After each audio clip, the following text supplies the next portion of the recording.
YouTube यो video चाहिँ risk म्यानेजमेन्टको deeper dive हो है मेरो विचारमा understanding risk management is very critical होइन अनि मैले चाहिँ I'll go over risk reward ratio भनेको के हो एज भनेको के हो एक्सपेक्टेन्सी भनेको के हो and hopefully you will find it useful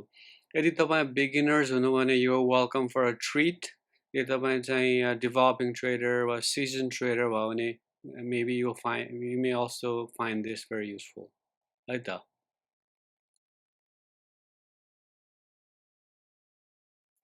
मेरो एजेन्डा एकदमै it's going to be a long video I think risk management मा किन चाहिँ focus बढी चाहिन्छ हैन hopefully I'll convince you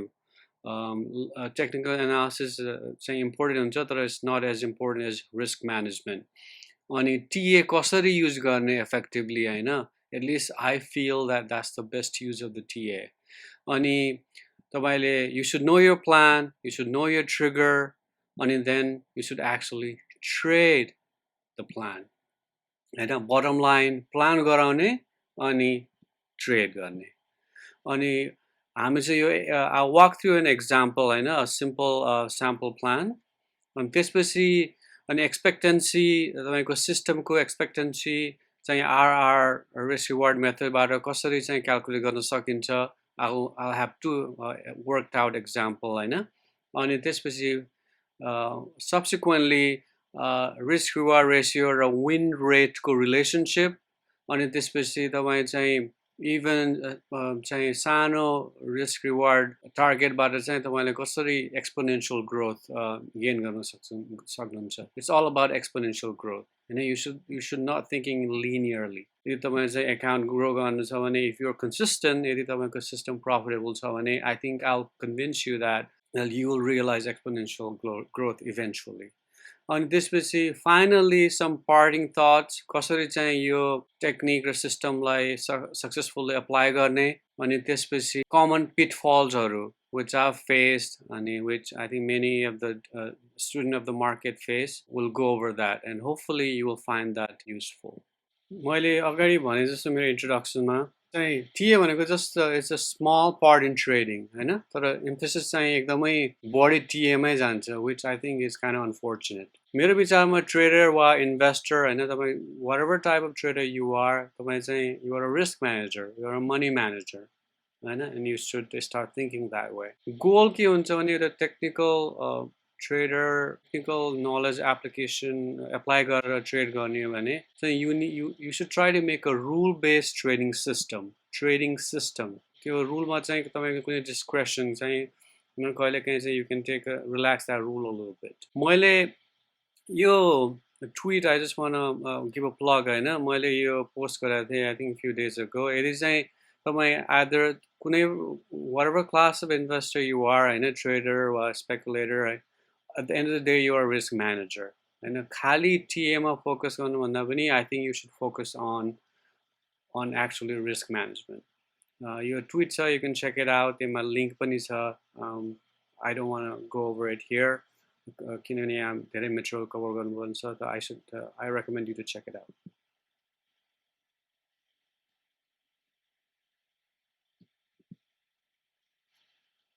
so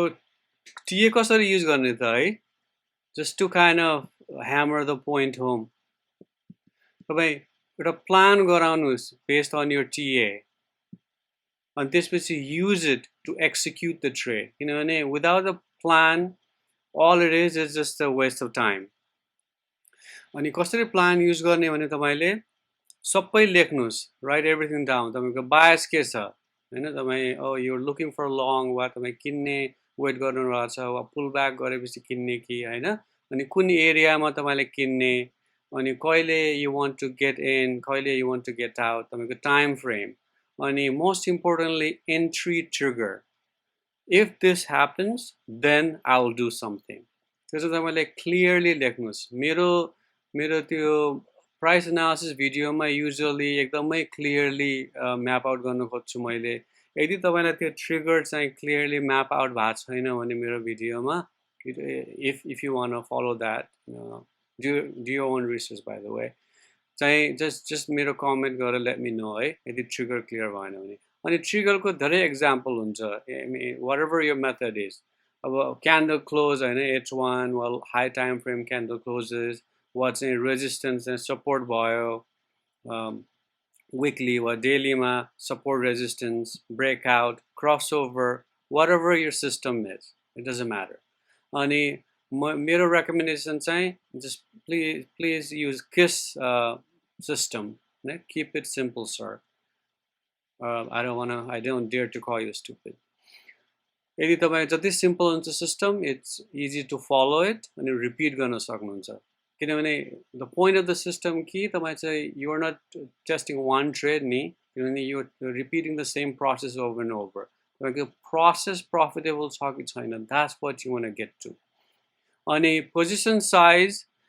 you need to know कि अब त्यो किन्ने भए कति किन्ने कति रिस्क गर्ने मैले यो भिडियोमा अलरेडी अर्को भिडियोमा कभर गरिसकेको छु अनि समरी पनि यो लिङ्कमा छ होइन I'm not gonna go over it here तपाईँ चाहिँ you should check it out it's your own convenience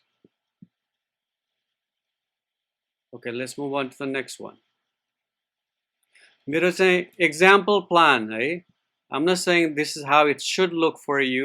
look from your side तर चाहिँ I think this gives, this hammers the point. कुनै पनि ticker, it can be any ticker, it doesn't matter. मैले चाहिँ यो example चाहिँ NRIC को थियो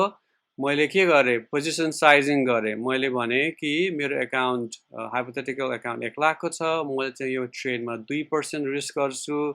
मैले मेरो के थियोरी थियो भने यहाँ चाहिँ प्राइस चाहिँ अलिकति प्रिमियममा छ आइम गोना वेट यहाँ यदि यो कम ब्याक गर्यो भने यो चाहिँ पहिलोचोटि यो डिमान्ड जोनमा रेजिस्टेन्स थियो यो डिमान्ड जोनमा पहिलोचोटि आछ भने त्यहाँ चाहिँ बाइङ इन्ट्रेस्ट हुने प्रोबेबिलिटी हाई छ त्यही भएर I want to get in that हैन अनि मेरो चाहिँ एक्जिट पोइन्ट चाहिँ यहाँ भयो अनि त्यसपछि म चाहिँ स्टप चाहिँ यो यदि यो डिमान्ड फेल भयो भने मेरो चाहिँ यो डिमान्ड चाहिँ काम गर्ला होपफुली अनि यो स्टप लस चाहिँ यहाँ भएपछि यसले मलाई प्रोटेक्ट गर्ला अनि all that can happen in a trade and sorry to belabor this point कि चाहिँ एकदम इन्टर गरेपछि that's all you can control हैन तपाईं कति रिस्क गर्ने कतिवटा शेयर किन्ने पोजिसन साइज अनि कति बेला किन्ने यदि तपाईं प्रिसाइजली यही फिल भयो भने तपाईको इन्ट्री भयो अनि त्यसपछि मार्केट चाहिँ कि यहाँ जान्छ त्यो भने तपाईको फेभरेबल आउटकम भयो you won this trade यदि यहाँ गयो भने you stopped out यो अनफेभरेबल आउटकम भयो आई नो कि नेपालमा ब्रोकरले हाल्न दिँदैन स्टप तर आई थिंक इभेन्चुअली तिनीहरूले त्यो चेन्ज गर्छ होला किनभने ट्रेडरहरूले डिमान्ड गर्नुपर्छ किनभने अदरवाइज कसरी रिस्क म्यानेज गर्ने तपाईँ चाहिँ मेन्टल स्टप हुन्छ तपाईको यो चाहिँ अटोमेटिक स्टप हाल्न नदिएसम्म त्यो फिचर अभाइलेबल नभएसम्म just make a note of that कि तपाईको यो मेन्टल स्टप यो हो यहाँ गएपछि तपाईको यो आइडिया कम्प्लिटली इनभ्यालिडेट हुन्छ that's where your stop should be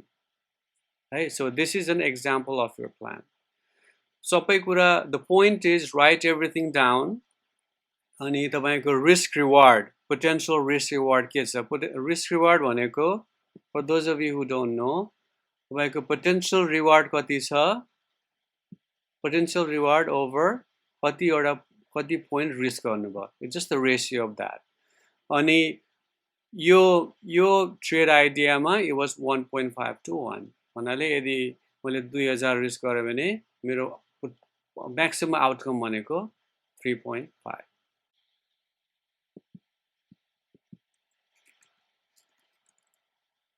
for 2 risk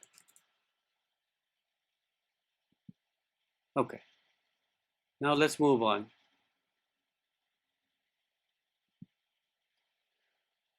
plan गरिसकेपछि के गर्ने त okay I have a plan यो एनआरएससी को मैले प्लान गरेँ व्हाट डु यु डु तपाईँ चाहिँ you wait for it to trigger किनभने तपाईँले ट्रिगर कन्डिसन थियो नि ट्रिगर के थियो कि त्यो स्याम्पल प्लानमा कि प्राइस यहाँ आएपछि आई विल बाय जबसम्म त्यो ट्रिगर तपाईँको हिट हुँदैन यु जस्ट वेट किनभने you have to be discipline अनि त्यसपछि यु एक्जिक्युट त्यही भएर प्लानमा चाहिँ तपाईँ जति clearly you can write down कि तपाईँ चाहिँ what do you want to C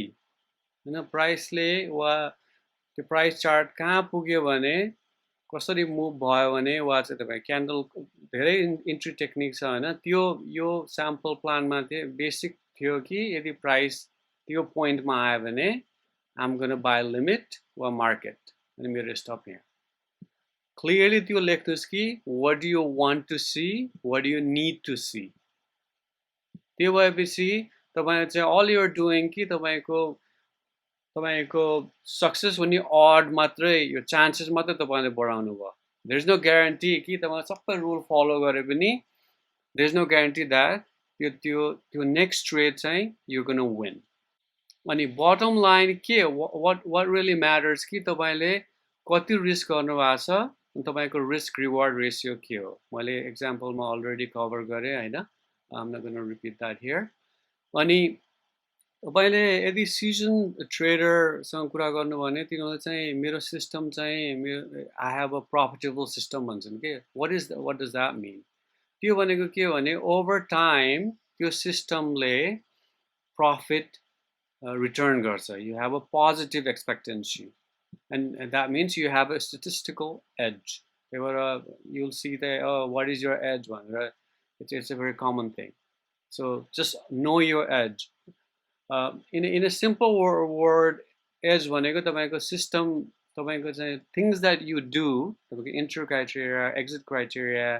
अनि तपाईको time horizon अनि तपाईको risk अनि टार्गेट अनि तपाईको कति रिस्क गर्नुहुन्छ कति पर्सेन्ट पोर्टफोलियो अनि कति टार्गेट गर्नुहुन्छ तपाईको रिस्क रिवार्ड के छ सबै it's a combination of everything is the edge अनि गोल हो तपाईँको सिस्टम चाहिँ कि you want be profitable over time एउटा ट्रेडबाट होइन you not gonna bet everything you don't want hit a home run वा एकैचोटि छक्का you not trying to hit a sixer one time तपाईँ चाहिँ 2020 खेल्नु भएको छैन you playing a test match एउटा कुनै प्रफिटेबल सिस्टममा पनि तपाईँको चाहिँ you may have a losing trades अनि देयर इज नो ग्यारेन्टी कि तपाईँको even with a profitable system तपाईँको next trade is absolutely a winner nobody can guarantee that okay looks a little daunting here just stay with me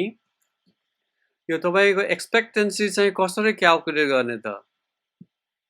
कि formula एमा चाहिँ तपाईँ यो एक्जाम्पलमा के छ भने फर एक्जाम्पल तपाईँको सिस्टम चाहिँ 2% तपाईँ एकाउन्ट रिस्क गर्नुहुन्छ तपाईँको एकाउन्ट साइज 1 लाख छ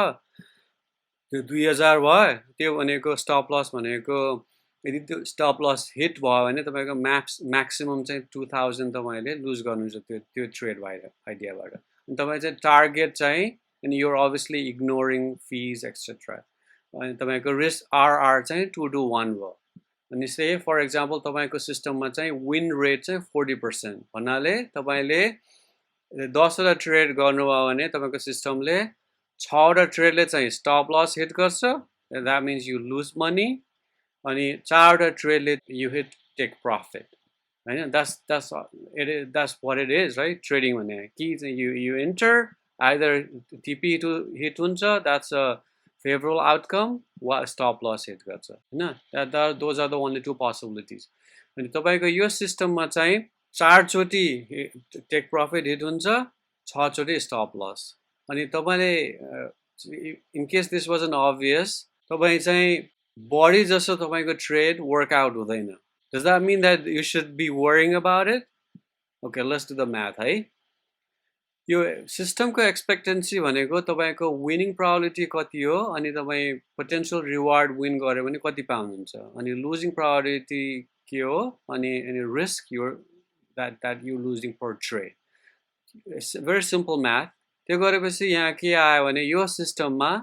400 तपाईँको एक्सपेक्टेन्सी रहेछ 2000 रिस्क गऱ्यो भने 400 चाहिँ पर ट्रेड तपाईँले ओभर टाइम विन गर्नुहुन्छ 20% return, that's a really good return. So you really shouldn't have to panic because of even with this system, you're winning less than you're losing, right? Per trade basis. Only this मैले जब यो when I was learning a little bit more closely, मैले this was a profound observation मेरो लागि, किनभने मैले even if I lost होइन so many times I'm still ahead, किनभने मैले चाहिँ I managed my risk properly, अनि म यदि discipline भयो भने over time even with this system I can make money.